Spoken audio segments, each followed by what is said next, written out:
think my mic was off. Good morning, everybody. I was just saying we are still have a couple of people logging in, so give us just a minute or two, and we'll get started. Hopefully, everyone's got some coffee in hand, but if not, might be a good time to go grab yourself one, and we'll be jumping in just a moment here.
All right.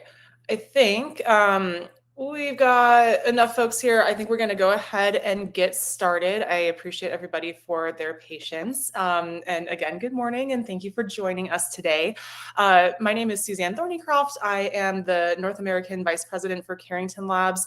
We also have Steve Henderson here from TaranDM, who is one of our close partners. We are really excited to be digging into a topic that's become absolutely central for all of our lenders of every size, and that's how modern credit models can help you to say yes to more good borrowers without taking on more risk. So for those of you who aren't familiar with us, Carrington Labs is a leading provider in cash flow underwriting and credit risk analytics. We work with lenders across the US using real cash flow behavior to determine essentially in real time, true credit capacity. One thing that we've seen across the industry, whether you're a bank, a fintech, a credit union, especially over the last 18 months or so, is that legacy scoring just isn't cutting it anymore. It's really not giving you a full picture, if it really ever did. So approvals are being left on the table. Great approvals are being left on the table. And institutions are still carrying risk that they can't always see. So that's where today's conversation really comes in. As noted, I am thrilled to be joined by Steve from TaranDM. His team is doing incredible work helping institutions to automate and operationalize complex credit and risk workflows. Our teams cross paths a lot naturally because lenders tend to want two things at the same time, which is better intelligence and better execution. So for today, what we will be covering is why traditional credit models are only showing the front half of the picture, how cash flow-based models are surfacing strong borrowers that the old systems never even saw, and how Carrington provides clear and measurable outputs like probability of default, risk segmentation, and borrower stability insights that help lenders see why a borrower performs the way that they do. Also, how Taran helps banks to actually use those insights in real time through their decisioning, routing, and workflow automation that removes friction instead of adding to it. So just, kind of setting the theme for today, cash flow intelligence gives you clarity and automated decisioning gives you the speed and consistency that you're looking for. So together, our institutions get a sharper view of credit worthiness and an easier way to operationalize that at scale. Our goal today is pretty simple, and that's to show you what's possible and how institutions similar to yours are already making these shifts and the success that they're having with that. So with that, let's jump in to our next slide here. So more institutions could approve, most institutions could be approving more good borrowers with better data. So there are a lot more good borrowers in your current existing pipeline than your tools can see. So this is where things start to get a bit interesting and honestly a little bit frustrating because lenders could be approving a lot more of those good borrowers, and that includes you. legacy underwriting is really great at one thing, and that's rewarding people who look perfect on paper. But it misses the borrowers who are actually stable, actually reliable, actually paying their bills, simply because their real financial behavior never shows up in a static score. It's kind of like underwriting with one eye closed. If it's not absolutely in your face and perfect, it's just not going to be made obvious to you. The kicker is that the data that we need to fix this problem already exists.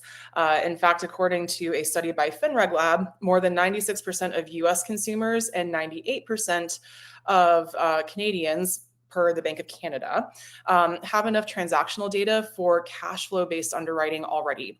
So that means almost every single borrower walking through your digital or physical door is already coming with a real-time financial biography attached. Lenders just haven't really been using that to their advantage.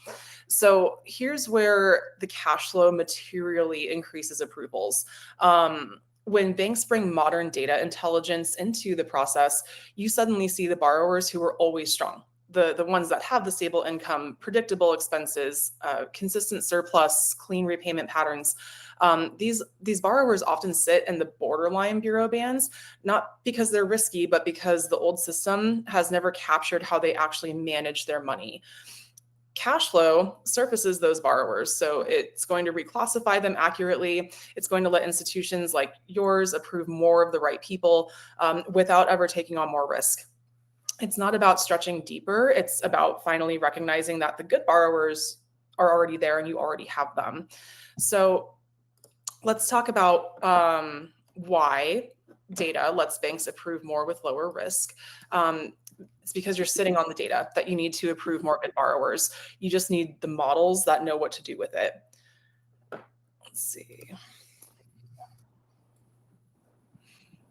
So, sorry, I've got a slight drag sometimes when I'm switching over slides. So moving on to those traditional scorecard rules. Sorry, give me 1 second. There we go. So traditional scorecards and rules work for some, but they miss the key repayment and risk signals. So here's that paradox, right? Is that traditional scorecards do work, but for a very specific slice of borrowers. If you have a long credit history, predictable income, and you're going to behave exactly the way the model expects you to, then congrats, you're golden.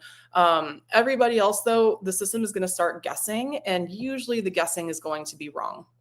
So static bureau can't really see the things that matter on a day-to-day basis. It doesn't consider things like income disruptions, gig work volatility, seasonal patterns, early signs of financial stress, or the positive momentum items like increased savings or stabilized spending.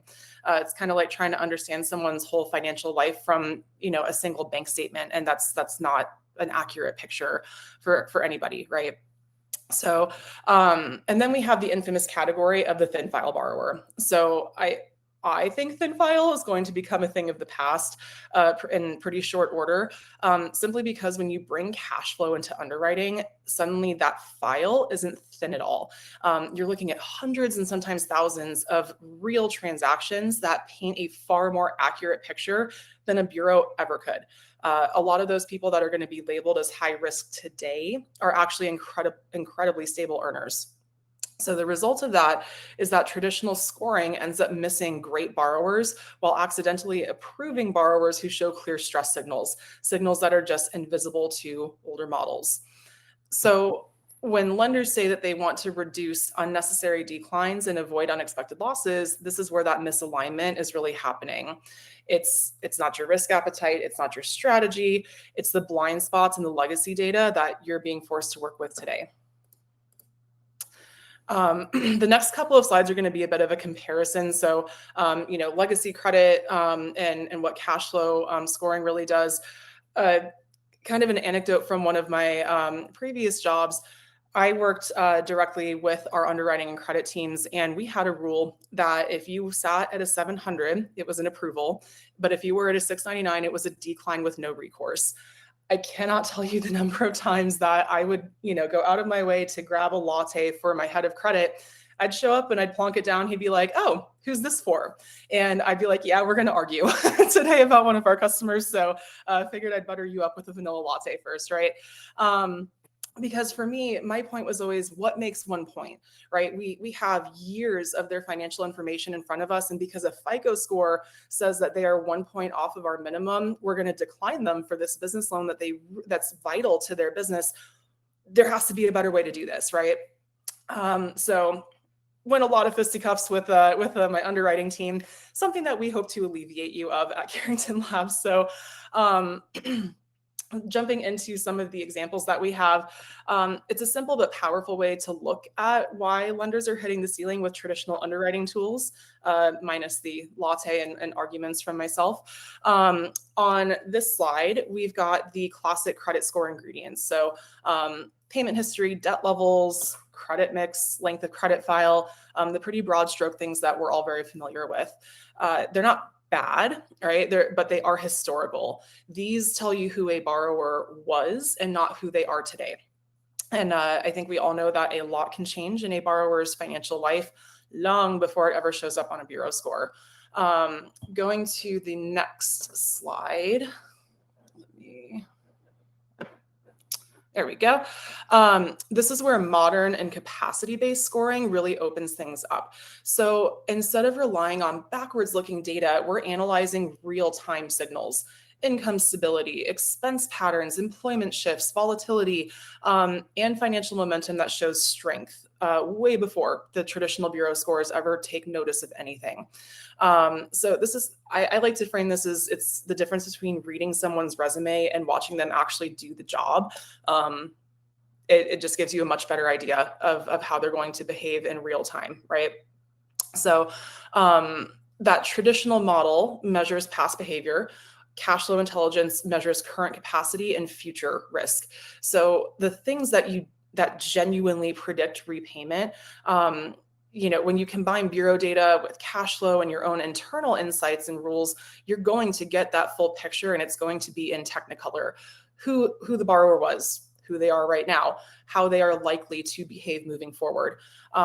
That's why lenders who adopt behavioral and cash flow models tend to see both higher approvals and lower losses. So you're really evaluating borrowers based on actual financial reality and not the ghost of a credit mistake that they made, 6 years ago, right before that cliff at 7 years.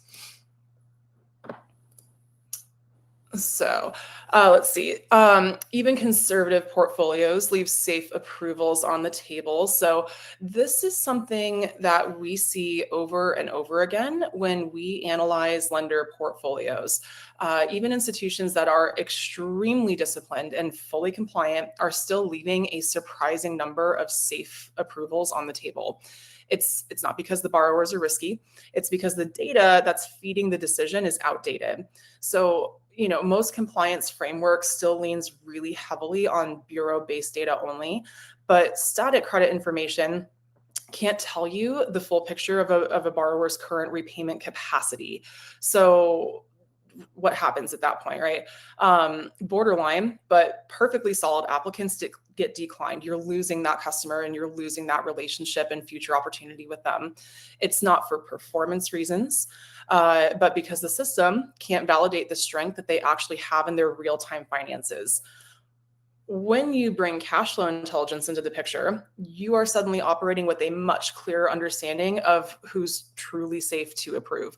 The beauty of that is that you can expand approvals without touching your risk appetite and without compromising compliance. This is why the modern lenders that are integrating cash flow intelligence into their underwriting are really gaining ground. They're not loosening standards. They are not taking bigger swings, but they are finally using the data that they already have that shows who a borrower is right now and not who they were on their last bureau update. At the, kind of the underline for this is that compliance does not have to come at the cost of growth. With better data, you can genuinely get both.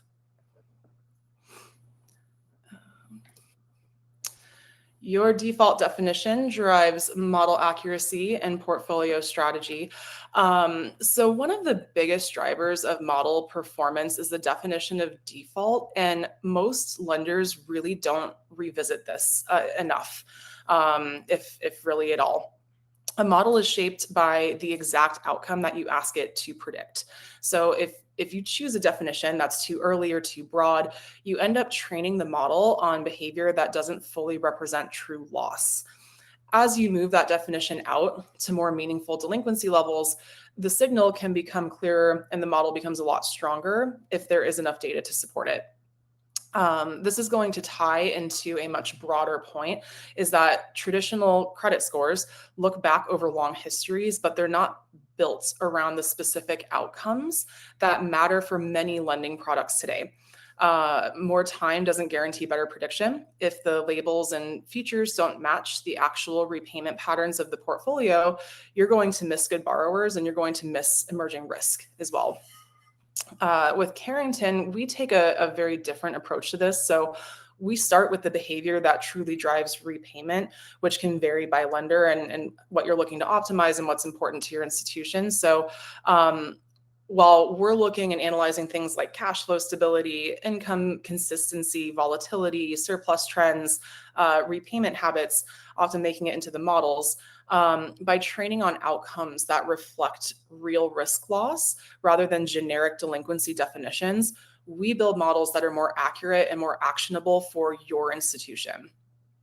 The time horizon also matters just as much as the delinquency threshold. So if you're writing a 5-year loan, you're not waiting 5 years for a charge-off to occur, right? You want to choose a horizon that's early enough to observe quickly and strongly linked to eventual loss so that you can take action beforehand.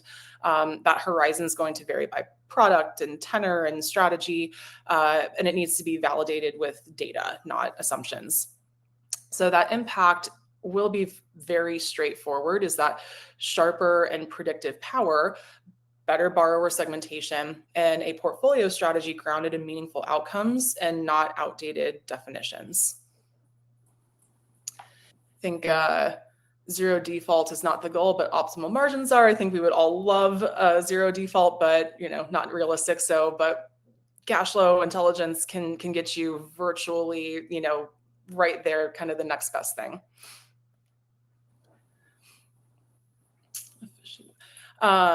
Efficiency frontiers clarify and the trade-offs between approvals, losses, and margins for this graph. So what you're looking at here, this is a very simple way to compare the performance of traditional credit score against a modern cash flow model. So both of these curves are showing the relationship between how much of the population you approve and the level of default that you take on as you move down the credit spectrum.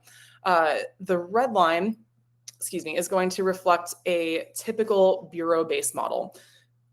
Just, again, these models rely heavily on historical proxies and they really don't separate risk as sharply. So as you expand approvals, the default rate climbs quickly. The model runs out of discriminatory power pretty early on.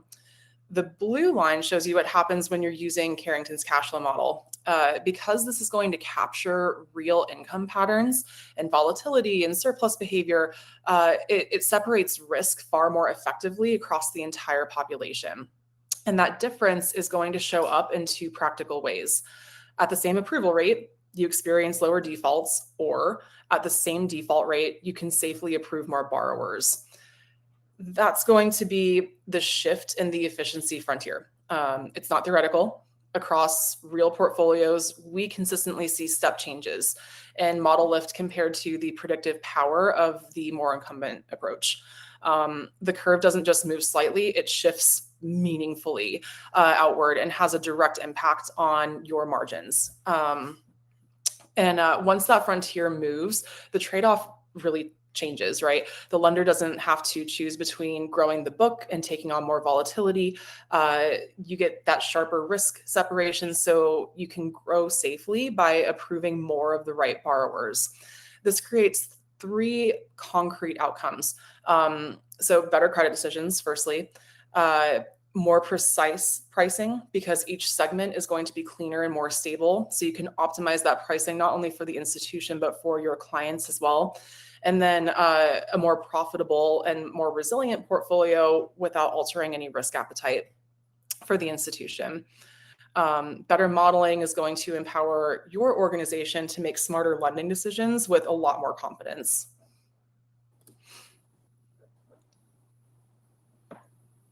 Perfect. So modern machine learning models improve prediction and segmentation without sacrificing explainability. To touch on this a little bit, this is one of the biggest misconceptions that we still hear from lenders is that if it's machine learning, it must be a black box. That's it. Modern machine learning models, especially the ones built on cash flow intelligence, actually do the exact opposite. So they're outperforming traditional scorecards and they're fully explainable in a way that humans, your human teams, can understand without needing, a decoder ring. On the graph here, you can see a Shat value breakdown, which is essentially just the model showing off its work. This lets you, the way that we have these on our platform, you can immediately tell which factors are pushing risk up, which ones are pulling it down, and exactly by how much per value. It's not a mystery. It's no hand waving. It's no like, oh, just trust it and go with it. It's full and utter transparency. And that kind of transparency is going to give you better risk separation, smarter pricing. One of the things that I personally find what is one of the more impactful pieces of this is that it gives you a better relationship management tool for your clients when you can be this clear with them. And also the crystal clear reason codes that your underwriting team can use and that your applicants can understand. So instead of the black box, instead of the broad strokes, what you're getting is a very well-lit dashboard. The model is better, but it also tells you why it's better.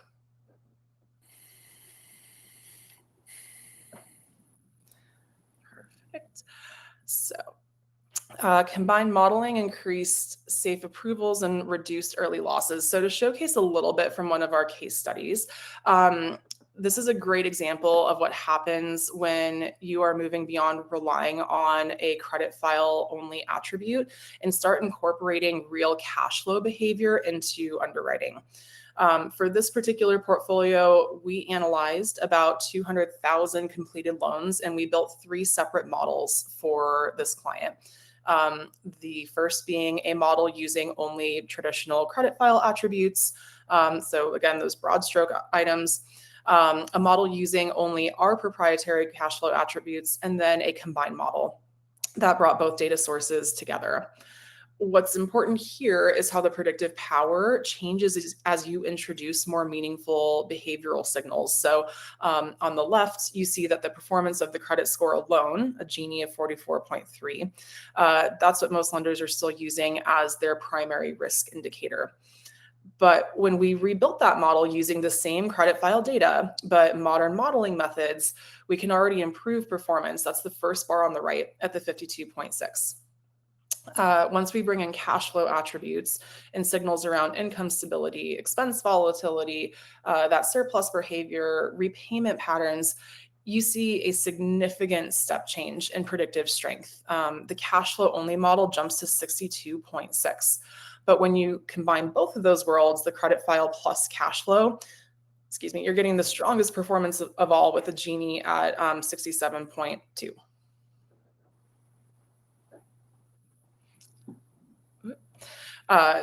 Excuse me. There we go.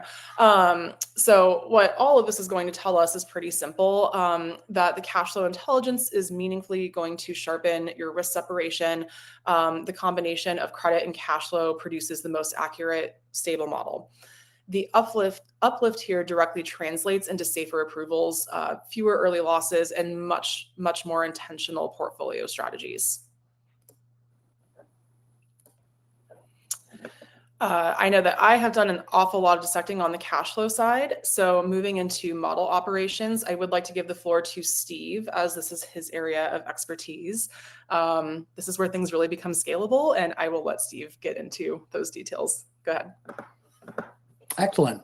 Good morning, everybody, and thank you, Suzanne. It's great to be here with everybody today. If I could, I would just like to start with a bit of observation and perhaps a bit of context.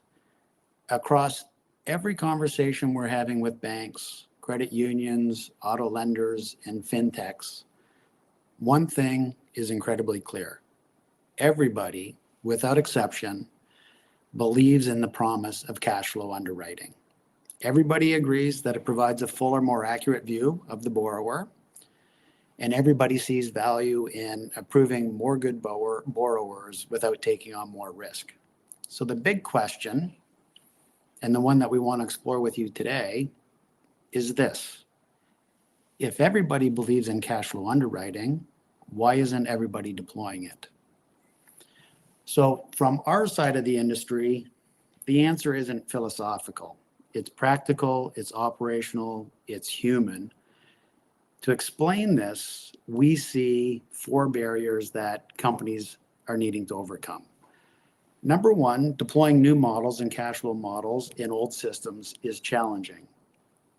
So most lenders can build a model, or they can work with Carrington Labs to build a better model, but getting it into the existing decision flow, that's where things get real. A lot of the systems weren't designed to have cash flow underwriting or machine learning in their overall process flow.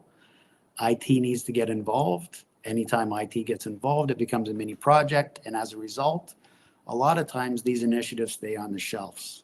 The insights never reach production, and nobody ever sees the lift. So the first barrier we see is not the modeling itself, but the deployment of the models.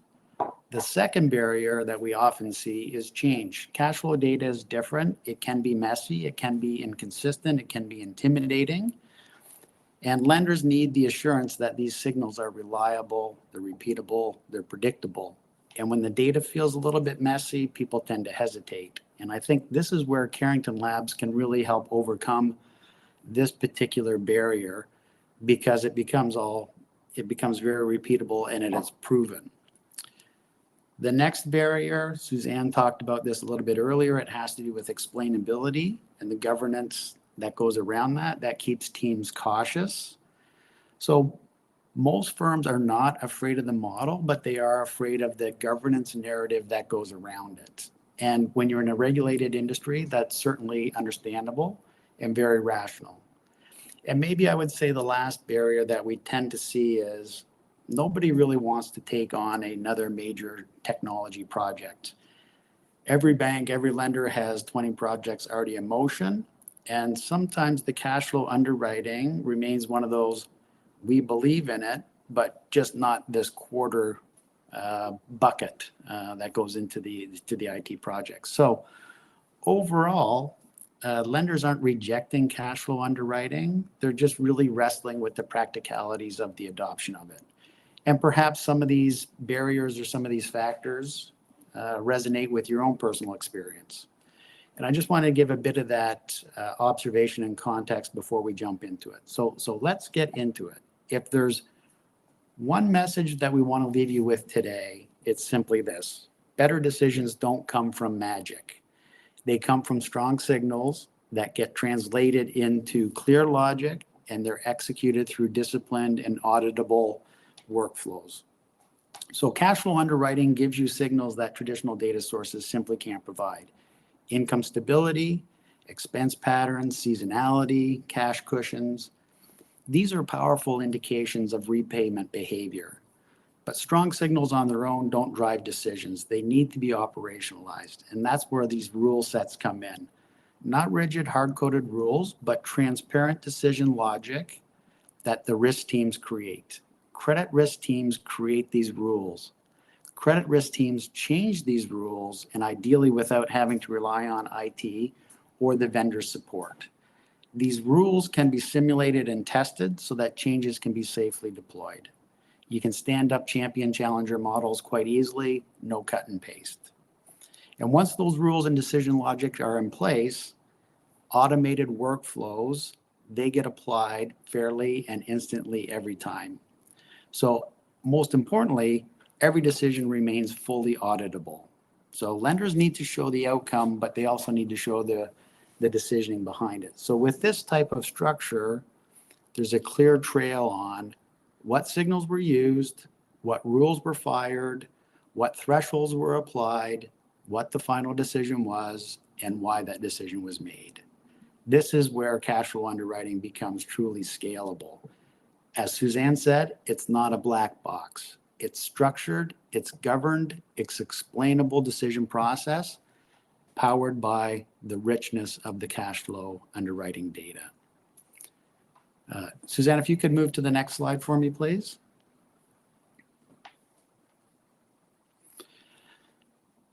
So when we talk about automation in lending, it's easy to imagine that it's about replacing people or removing judgment. Today's reality is underwriting teams, they're not underperforming, but I would say that they're overcompensating. They're carrying the weight of manual steps that have accumulated over time. Exceptions, edge cases, duplicate checks, reconciling inconsistencies, reviewing borderline applications. It's all critical work, and it's also deeply repetitive work. So automation isn't about taking the human out of credit, in our view. Automation is about taking out the repetitive friction from the underwriting process so that the humans can focus on the cases where their expertise actually moves the needle. Yeah. So cash flow underwriting gives you a clear picture of the borrower. Automation allows you to do something powerful with those insights.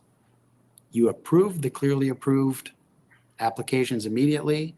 You decline the clear declines confidently, and you route any nuanced or complex cases to the underwriter. The impact is twofold. One, manual work drops, often dramatically. Underwriting stops spending 40% of the time on files that don't need underwriting judgment. And the second impact is the decision speed increases, not because you're taking shortcuts, but because clean cases no longer clog the system. So this is how the automation piece combined with cash flow underwriting is helping lenders boost approval rates without stretching the risk appetite. In other words, automation isn't replacing underwriting. Automation is protecting the underwriting capacity and giving the teams the time, energy, and focus they need to do their best work.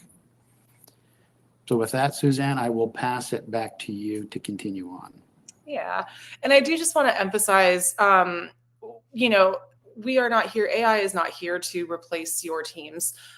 Just to kind of piggyback on what Steve was saying, we want the easy yeses to move forward quickly. We want the easy nos to be explainable easily. And we want your teams to have the ability to work deeper on those cases that really need a champion from their underwriting teams, that need that human look, that need the human intervention to actually pick apart, hey, what's the best decision here? So just we're a big champion of we want to give your underwriting team a bit of a power boost, and we're certainly not here to replace them. Let me move on. So just a modern lending flow integrates because winging it isn't really a credit strategy. And so you can improve your lending strategy in the next 90 days without replacing your core system. One of the beautiful things about Carrington and Taran is that we meet you where you are. So we've had clients that are on Cobalt. We've had clients that are on Q2 and everything in between. And we can still implement our API. We are a true plug and play API. And work with you to, start boosting those credit decisions, pretty immediately. A lot of our bank clients are able to integrate with us in less than 24 hours. So when we say that, hey, we truly have a plug and play API that meets you, we genuinely mean it. Just to kind of give you an idea, if you wanted to look at doing this in the next 90 days, then, pick a use case, right? So start where the cash flow clarity moves the needle the fastest for you, whether that's an like your auto lending vertical, personal loans, credit cards, whatever has volume and friction that gives your institution the most grief. Like, what have you had a nightmare about recently? That's where we should be implementing our cash flow product. We'll run a champion or a challenger for you. Let the cash flow score quietly compete with your current scorecard.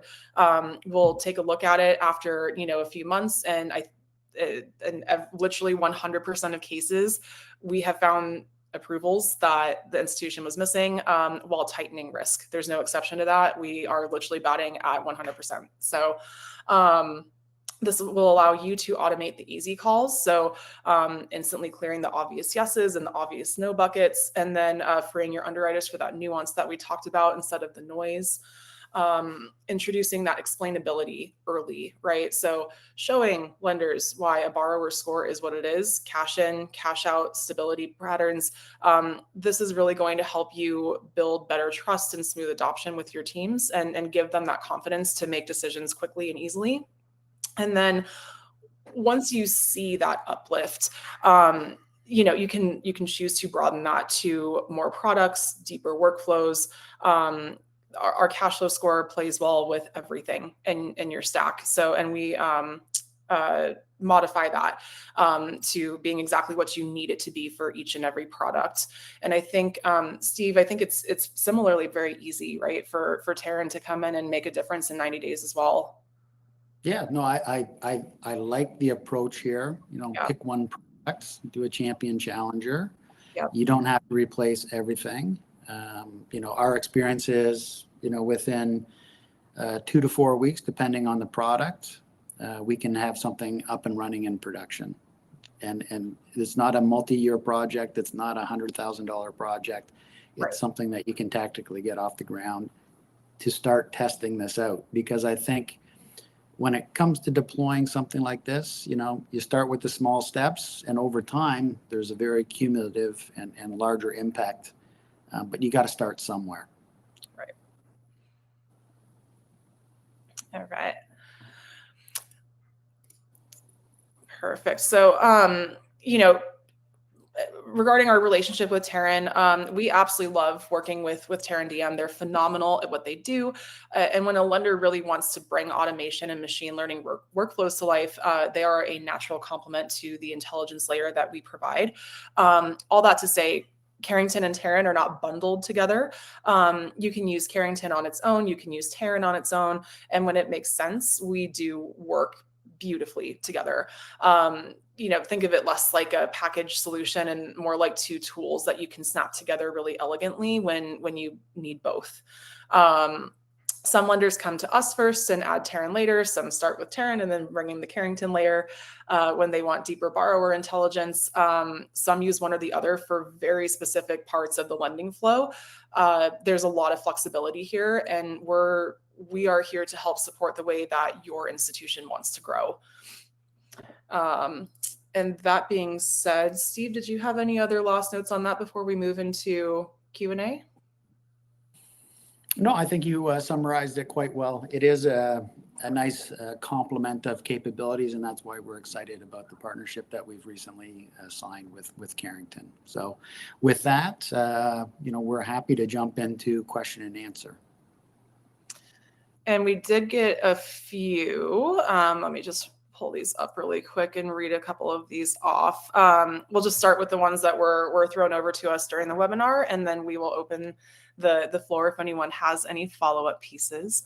So the first question was, do you resell client data? Very proud to say that that's a big no. So we never sell or commingle client data that is not going to go to your competitors. That data belongs to you. We have a multi-tenant platform, and the data will always remain yours. So many clients are actually choosing us because we do not pool client data together.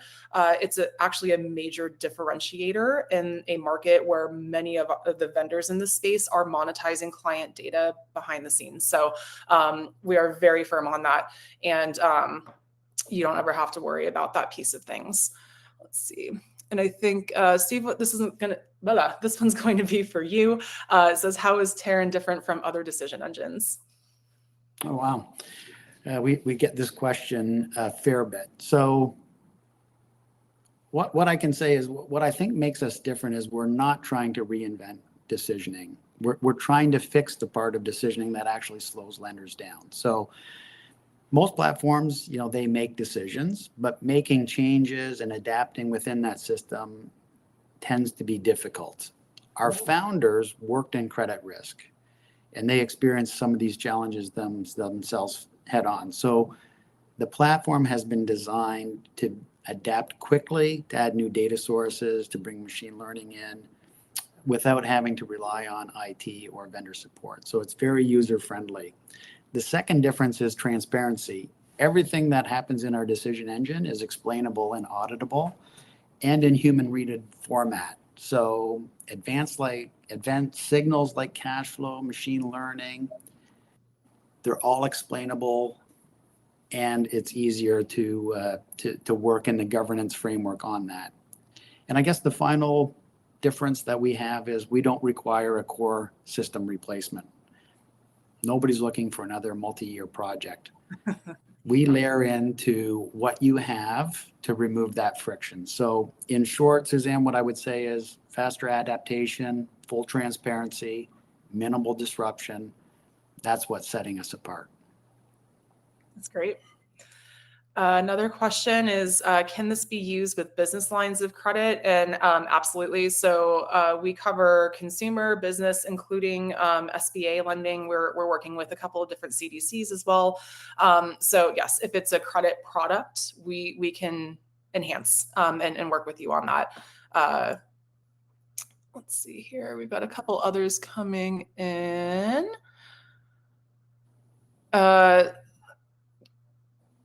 Carrington Labs has different solutions. Can you quickly explain how you normally work with lenders? Yes. So sorry, let me reread that a little bit slower.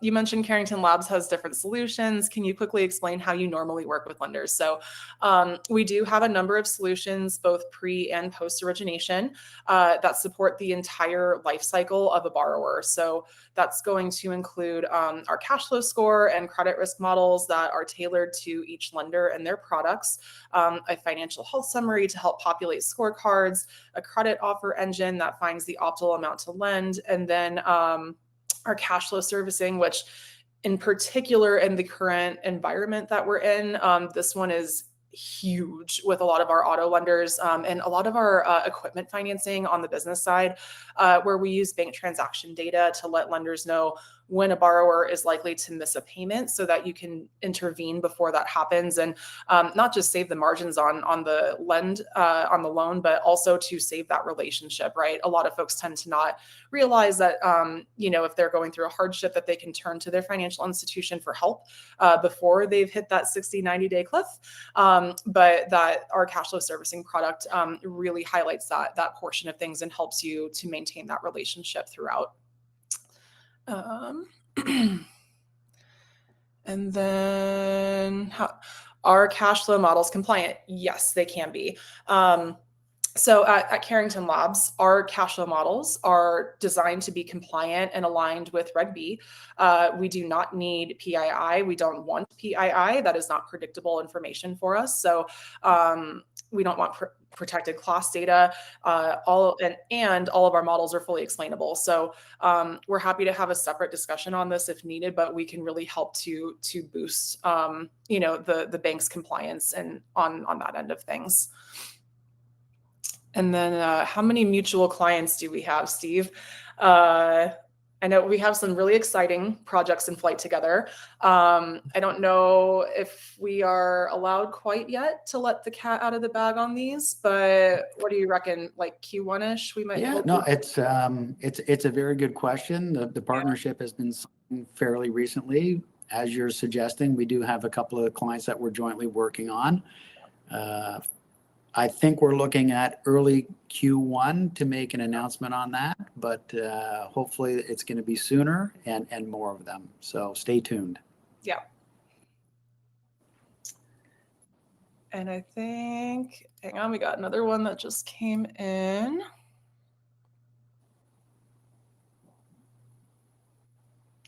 The question is, being a loan origination and servicing system, will you be open to integrating with us as we power our lender clients? The answer is yes. So we work with institutions that have their own credit portfolios, as well as other platforms that are also looking to be better, have more power behind them for their clients. So we're looking to democratize fair credit access to everybody. So that's something that's important to us, and we will work with anybody to make sure that that is more accessible to more people.